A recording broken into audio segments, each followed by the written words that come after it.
उच्चभ्रू आणि श्रीमंत वस्ती जिथे आहे त्या मलबार हिलमध्ये हँगिंग गार्डनच्या समोर असलेले हे दोन बंगले, या गेटच्या आत दोन असे बंगले आहेत ज्यांच्या देखभालीसाठी वर्षाकाठी तब्बल 1,44,00,000 रुपये खर्च होतात।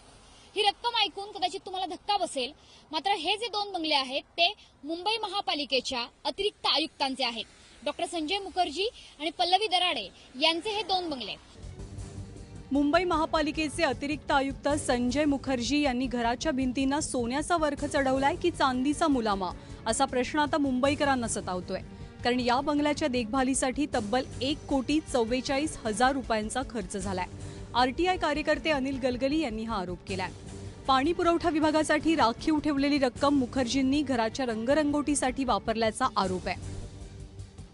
संजय मुखर्जी यांचा बंगला फक्त 2438 स्क्वेअर फूटचा असताना त्यांनी ज्या पद्धतीने पैसे खर्च केलेले आहेत ही फार आश्चर्याची बाब आहे। आणि विशेष म्हणजे जो 88 लाख रुपयाचा जो फंड होता तो मुंबईला पाणी पुरवठा करण्यासाठी जो प्रकल्प एक विभाग बनवला गेला आहे त्या प्रकल्पाच्या निधीमधून त्यांनी 88 लाख रुपये खर्च केलेले आहेत। दरम्यान या प्रकरणी संजय मुखर्जींशी संपर्क साधला असता त्यांनी हात वर केले।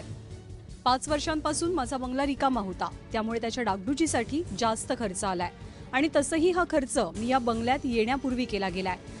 त्यामुळे बंगल्यावर झालेल्या खर्चाची रक्कम कोणत्या विभागातली आहे याच्याशी माझा काहीच संबंध नाही, अशी प्रतिक्रिया संजय मुखर्जींकडून मिळाली आहे।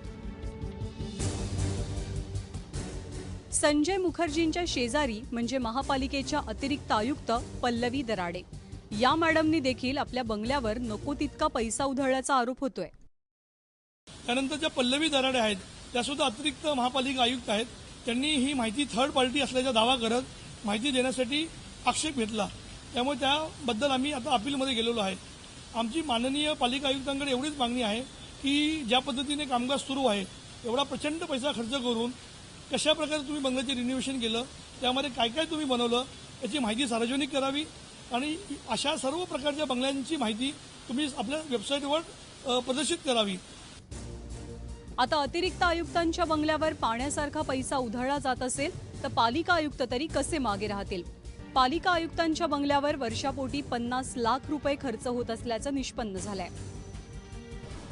एकूणच अशी प्रथा आहे सगळ्या अधिकाऱ्यांमध्ये आणि मंत्र्यांमध्ये, जो पण नवीन अधिकारी अपॉइंट होतो तो आपल्या घराचं पहिलं रिनोव्हेशन करतो।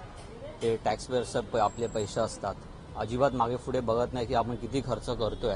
आता हे उदाहरणार्थ हे MC बंगलो आहेत, स्वतः म्युन्सिपल कमिशनर त्यांनी त्यांची स्वतःची अपॉइंटमेंट झाल्या 30 लाख रुपये रिनोव्हेशनला खर्च केलेला आहे। त्याच्या अगोदर असं एकूण 4 वर्षात 1 करोड रुपये खर्च झालेला आहे त्या एकाच बंगल्यावर, म्हणजे दरवर्षी रिनोव्हेशन करायचं।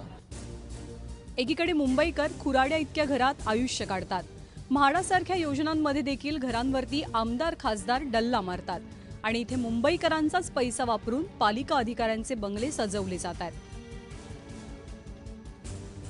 एवढी मोठी रक्कम जर मुंबईच्या जनतेच्या सेवेऐवजी केवळ आणि केवळ सनदी अधिकाऱ्यांच्या बंगल्यांवर खर्च होत असेल तर मुंबईकरांसाठी असणारा पैसा नेमका कुठे खर्च होतो, कागदोपत्री असणारा पैसा कुठे जातो याचं उत्तर आपल्याला सहजच मिळेल। कॅमेरामन अरविंद वारगेसह मनश्री पाठक, ABP माझा, मुंबई।